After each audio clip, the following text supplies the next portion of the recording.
বিয়েই করিনি, আমার কি করে বাচ্চা হবে? আমার বোন নামে হচ্ছে কেন? ও ভাই, আমরা বাংলাদেশ সরকারের ফ্যামিলি কার্ডের জন্য ফর্ম ফিল আপ করতে এসেছি। আপনার কটা বাচ্চা? ও ভাই, ওরা আপাতত 2 ভাই। ও, দুটো। তা আপনার প্রথম বাচ্চার নাম কি সেটা বলেন। ভাই কার? ভাই আপনার বাচ্চা, আপনার প্রথম বাচ্চার নাম। ও ভাই কার? আরে ভাই আপনার প্রথম বাচ্চার নামটা বলেন, আমার প্রথম বাচ্চার নাম কি? আরে ভাই, আমার প্রথম বাচ্চার নামই তো কার।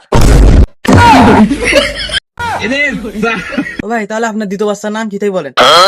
ভাই তোর। আরে ভাই আপনার বাচ্চার নাম বলেন, আমি তো কোনো বিয়েই করিনি, তা আমার বাচ্চা হবে কি করে হবে? ওরা ভাই তোর। আরে শালা, তোমার মাথায় খাই দেবে। আরে ভাই আমি কোনো বিয়েই করিনি, আমার কি করে বাচ্চা হবে? আপনার প্রথম দ্বিতীয় বাচ্চার নাম বলেন। আরে ভাই, আমার দ্বিতীয় বাচ্চার নামই হচ্ছে তোর। ও ভাই, তাহলে আপনার বোন নামটা বলেন। ভাই কেন? ও ভাই, এই কার্ডে আপনার বোনের নামটা মেন, আপনার বোনের নামে সবকিছু আসবে, আপনার বোনের নাম বলেন। ভাই কেন? উড়ে শালা, বলতিস তোর বোন নামটা বল, তোর বোন নামে সবকিছু আসবে। ওরে মেয়াট, আমার বোন নামই হচ্ছে কেন? ভাই তোমার মাথায় খেয়ে দেবে। ভাই তোমার কি মাথা খারাপ হয়ে গেছে? ভাই না, আমার ব্রেনটা সমস্যা হয়ে গেছে। আপনার এই ফর্ম ফিল আপ করবেন না করবেন না তাই বলেন দিন। ভাই আমার ফর্ম ফিল আপ তো 1 সপ্তাহ আগে হয়ে গেছে, আর এই সপ্তাহে টাকাও ঢুকে গেছে।